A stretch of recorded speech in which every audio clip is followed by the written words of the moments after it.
Good afternoon, I'm Duncan Osgood. And I'm Ailey Stirrup. And this is Aberdeen News Team.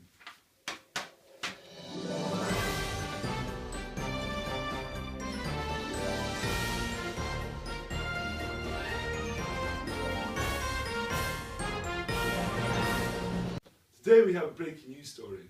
Local students from the University of Aberdeen have been accused of animal cruelty at Torry Battery. Witnesses reported the incident to RSPCA, where we sent field interviews to the accusers. Rachel, over to you. Are we on? Yeah. Okay, hi. I'm Rachel from Aberdeen News Team, and I'm down at Torry Battery, speaking with Agnes and Jim, who have had a very traumatising experience. Can you explain what you guys have seen for me? Yes, Rachel, this is right. We were just going for a Sunday walk along the beach, and we were looking at the rock pools, and then we saw this bunch of kids just poking the snakes, sea anemones. Can you believe it? Oh no. Jim, have you seen it? Did you remember? It was traumatizing. I can't believe people do such a thing. It was horrible. And who was it that you saw that was doing this? Jim, who did you see?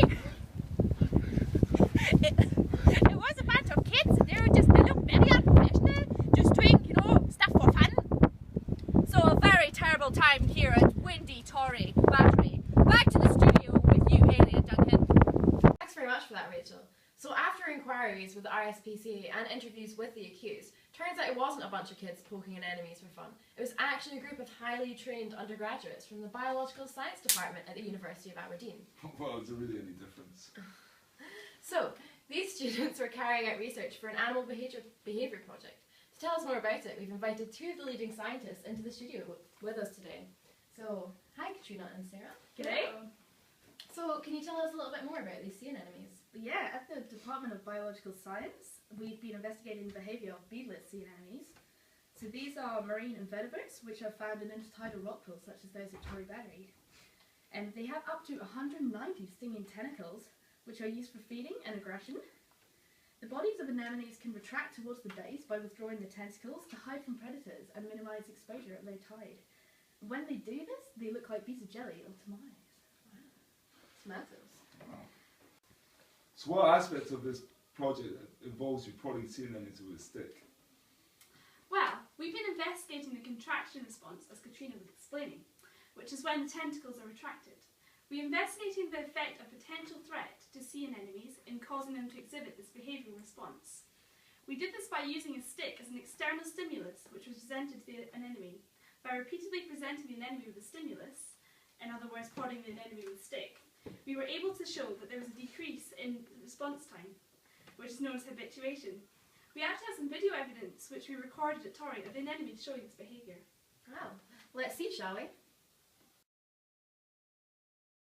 So, do you mind explaining to our viewers, and Duncan over here, what is meant by the term habituation?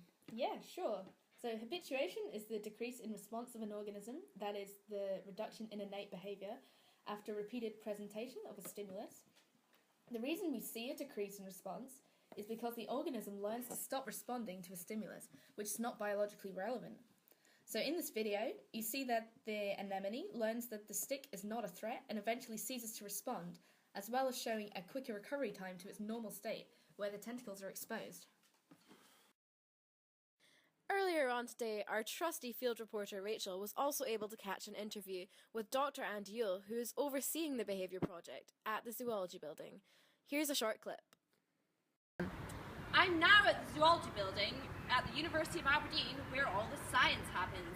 We're away to go and speak with Dr. Andy Yule, who is the project overseer for the undergraduate animal behaviour project. Let's go inside. I'm here with Dr. Andy Yule, the Senior Scientific Advisor for the Undergraduate Behaviour Project. Can you answer a few questions for us today, Dr. Andy Yule? I'd love to, Rachel. Why are they known as beadlet anemones? They're known as beadlet anemones because around the top of the column, around what would have been their neck if they were like us, they have little red balls all the way around that are called aquaragia, and they are very bright red, which contrasts with the other kind of duller, reddy brown of the column itself. And can you tell me a bit about the evolutionary history of the beadlet sea anemone? Well, their evolutionary history is very, very long. They're one of the earliest types of organism that we expect, multicellular organisms that have evolved They're peculiar, they only have one opening to the gut, they don't have an anus, and that separates them off from the rest of the group being particularly odd. But of course, they're largely water, and being largely water, they don't get preserved in the fossil record, so we can't trace them back very far. You find them in some peculiar things that we think are like them, in some peculiar places like the Burgess Shales, where big landslips have squashed them off and more or less preserved them reasonably intact, but they're very few and far between. So we're not that aware of what the actual history was going too far back. Okay, very interesting stuff there. And do you have anything else to say about the behaviour of them? The behaviour of the anemone is quite complex, actually. It shows all the kind of standard stuff that you expect from the lower types of organisms. By lower, I mean they've been around a long time, they're not particularly complex in what they do, rather than lesser organisms. So they'll habituate very easily. Yes, every single organism shows that type of very short-term learning behaviour pattern, but they also show quite complex behaviours in terms of they're very aggressive. Okay, and thank you very much for your time, Dr. Andy Yule. I know you're a very busy man. Back to you at the studio. Yeah, so what's the purpose of this habituation behaviour? Well, as we said before, the tentacles are open when the anemone is in the feeding state. They feed by capturing plankton, small fish, crustaceans, or larger animals like arthropods and mollusks. The prey is paralysed by venom, which is produced in the sting cells at the end of the tentacles, which is then passed to the mouth. Which is also its anus. Initially, when the anemone contracts its tentacles, it is prioritising defence or feeding. So the anemone was to keep responding to a stimulus which wasn't actually a threat, be wasting time and energy which could be spent feeding. Therefore, by learning not to respond, the anemone saves energy and can continue feeding. Wow. Well, thank you very much for that summary, Sarah. Now back to Rachel at the beach, who is with another member of the team. Here I am, joined with Lenny, a student from the University of Aberdeen School of Biological Sciences.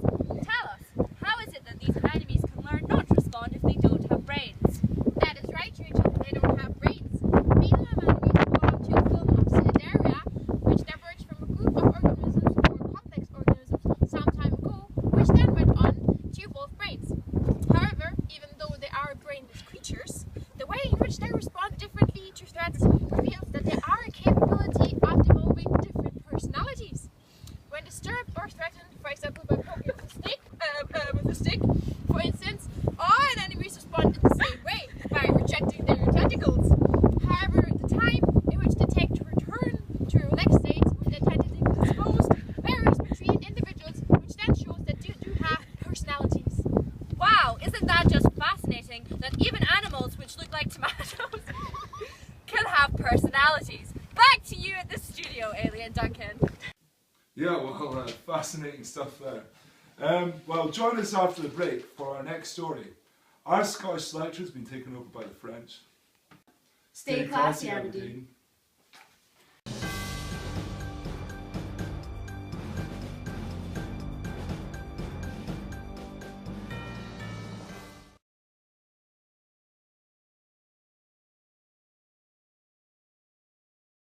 All new explorers must answer a science question. Okay. You live in what kind of home? In an anemone. Okay. How is it that these anemones can learn not to respond if they don't have brains?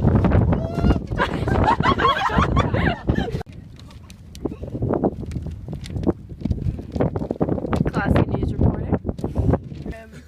Oh, look, he's gone all tight. That's what she said. Imagine you literally came back from a field trip with a limpet stuck to your face. Why is it not coming back out? Because you poked him too hard, Duncan. Should we just wait till the tide comes in and go for a swim? Like cats have beards. Oh, it's cute, isn't it? Well, we failed as a group.